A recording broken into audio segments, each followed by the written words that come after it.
ప్రతి నియోజకవర్గానికి 1000 కోట్ల నిధులు ఇవ్వాలని డిమాండ్ చేశారు ఎమ్మెల్యే రాకేష్ రెడ్డి. కొడంగల్కు 1000 కోట్లు తీసుకొని పోయారని ఆరోపించారు. ఆర్మూర్ నియోజకవర్గానికి 1000 కోట్లు ఇవ్వాలని డిమాండ్ చేశారు. టెంపుల్ టూరిజం, ఏకో టూరిజాన్ని అభివృద్ధి చేయాలని, శ్రీరామ్ సాగర్ ప్రాజెక్టు బ్యాక్ వాటర్తో అనేక ఆలయాలు ఉన్నాయని తెలిపారు. అక్కడ కాశ్మీర్ తరహాలో వాతావరణం ఉంటుందని, ఈ ప్రాంతాన్ని అభివృద్ధి చేయాలని కోరినా ప్రభుత్వం శ్రద్ధ పెట్టలేదన్నారు ఎమ్మెల్యే రాకేష్ రెడ్డి. దేశానికే ఆదర్శంగా ఉంది అధ్యక్ష.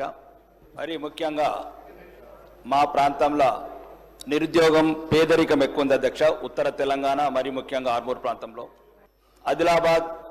ఆదిలాబాద్లో ఫారెస్ట్ టూరిజం కానీ, బాసర లాంటి దేశంలో ఉన్న అత్యుత్తమైన ఒక దేవాలయం, దాన్ని అభివృద్ధి చేయడం వల్ల వేలాది మంది కానీ, ముఖ్యంగా మా దగ్గర అధ్యక్ష శ్రీరామ్ సాగర్ కావచ్చు, మా దగ్గర ఉమ్మడి కావచ్చు, సిహెచ్ కొండూరు కావచ్చు, మా ప్రాంతంలో ఒకవేళ ప్రభుత్వం ప్రాధాన్యత ఇచ్చి అక్కడ ఈ టెంపుల్ టూరిజం, ఈకో టూరిజం పెడితే అక్కడ మా ప్రాంతంలో గాదెపల్లి, చిన్నాపూర్ ఇట్లాంటి కొన్ని గ్రామాలు